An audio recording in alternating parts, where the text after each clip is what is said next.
Yo, what's poppin', my people? It's your boy CTG, and I'm back with a very special UFC 5 video, because in today's video, it is going to be the clash of the Pride alter egos. I'm going to be using Mauricio Shogun, who is Pride alter ego, and I'm taking on TX, and he is using the Alistair alter ego.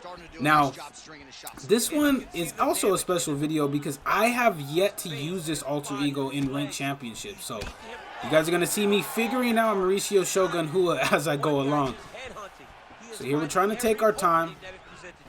Now, for those of you guys that didn't have the pleasure or haven't watched Mauricio Shogun Hua in Pride, I would highly suggest you go back and rewatch this guy's fights from Pride, because when he was in Pride, he was one of the best strikers, if not the best striker in the world in Pride. So hopefully that transfers over to the game, and hopefully we make him look good here in this matchup. But TX is already putting on the pressure with Alistair, because Alistair, we all know, is a high level striker. He always has been, and it really started off in the K1 days and the Pride days. So he's especially dangerous here in the light heavyweight division.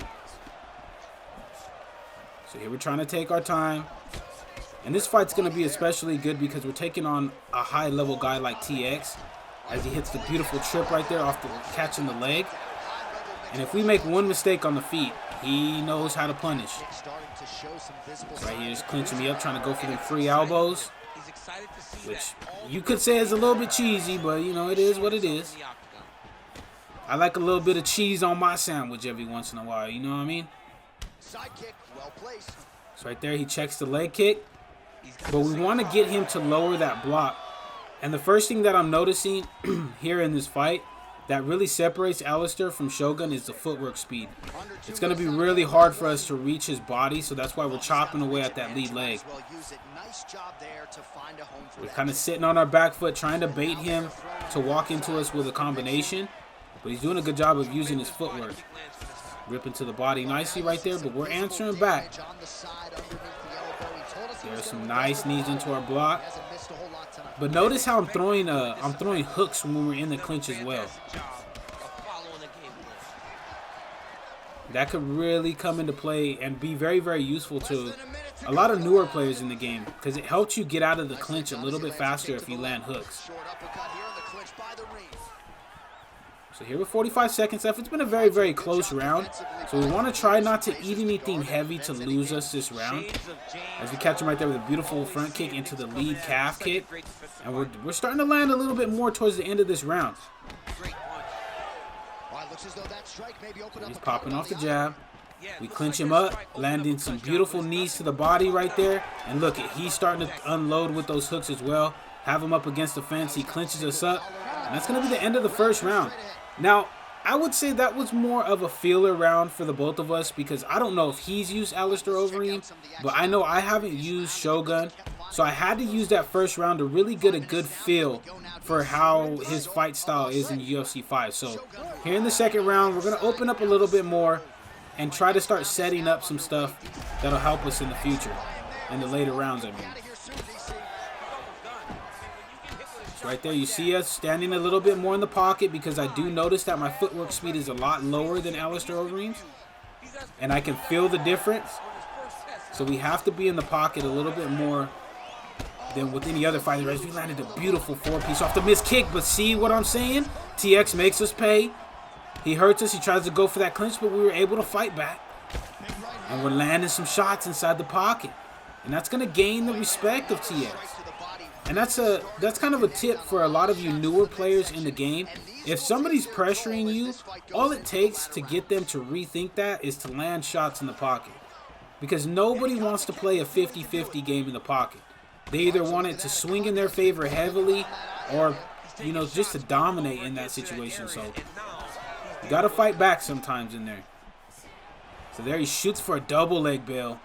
Now, I don't know if Alistair has like jiu-jitsu sweeps or anything like that, so I was holding R2 immediately. But as you can see, we're landing some heavy damage on his head now. But he's landing the nice body kicks. Still chopping at that lead leg with the nice calf kick. And now you can already see we're opening up a lot more in this round than we were in the last round. The both of us, because now we got a good feel for how the fighters that we're using move and what they like to do and what their strengths are. So we hit him with a nice body kick, but he almost made his pay, so we got to be careful with that. Nice little hooks. Knocks that head held down. Almost caught him right there with the head kick. And it looks like he's content with just trying to clinch us and get them elbows off. So we got to be aware that when we're inside the pocket that he's going to be reaching for the back of our neck. Trying to pull us down into them heavy knees of Alistair. So right here we're back in the pocket and we lost the exchange right there. And now he's trying to go for the finish, but we answer back with the jab straight and hurt him.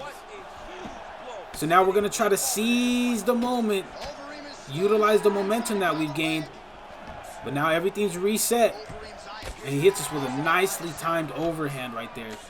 That was really a crazy sequence right there. He hurt us and then we came back and immediately hurt him. So hopefully, you know, we don't make too many more mistakes like that, because we don't want to be getting rocked by Alistair. Now he's focusing on the body, and you see us focusing on the leg as we hit him right there with a clean shot that hurts him. Feint to the body, looking for the elbow to come, but he's actually throwing it after, like a split second after we were already outside of the pocket. Very high level stuff, and that's going to be the end of the second round right there. That second round was pretty crazy. I'm not going to front. It was pretty crazy. He landed and rocked me. I landed back and rocked him. As you see, it was 2 stuns and wobbles apiece, and we both threw over 100 strikes. So a very chaotic second round from us there. But here in this third round, even though we do have low chin health, we still gotta be on the pressure, because we don't want to give TX momentum, because he's one of the best fighters in using the momentum in pretty much, I would say pretty much in UFC 5. So there he's trying to hit us with the head kick, anticipating the slip off. But we're doing a good job of mixing our footwork, kind of just baiting them into shots and then trying to land heavy damaging counters as it comes back. Popping out that double jab. He misses on the straight at the end of that combination, but nice double up right there by him with the combinations. Had I not been aware that he was trying to do that, I would have gotten caught, but there we caught him with a beautifully timed front kick. We're trying to go for the drop, and we get it right there, and we're going for the finish up against the cage right here, but he knows it, so he blocks the arm. We have him trapped up against the fence right here, though, and that lead leg is getting chopped to pieces. So he double leg bails us, and he actually just pulls us down into his guard. Now, this could be a very tricky spot, because although Alistair is known as a kickboxer, he does have good submissions. So we go ahead and get ourselves back up to the feet. And now we're right back in the pocket, because we smell that blood. We see all that blood that's dripping on Alistair's chest. So we're trying to look for a finish. Right there, we miss on the straight head kick. We're looking for the jab straight coming back, and notice how he switched stance into southpaw. And that might throw off his timing just a little bit, because he hasn't been fighting, as he hits us with a clean slip counter hook. Gets him the stun, and now we're still wobbled, and he's pressing forward on us. This fight really could go either way, ladies and gentlemen. I'm not going to lie to you. We can get into some trouble here. He's landing the good knee to the body. He's been working the body very nicely in this fight. Hey, we got to risk it to get the biscuit, so we hit him with a clean hook right there. Now we're into the ground and pound scenario, landing some heavy ground and pound damage, and we're able to get the job done with the Pride Shogun Hood alter ego. Yes, it was close, man. That fight really could have gone either way, ladies and gentlemen. I'm not going to front. Good fight, and respect to TX, man. That was a hell of a war.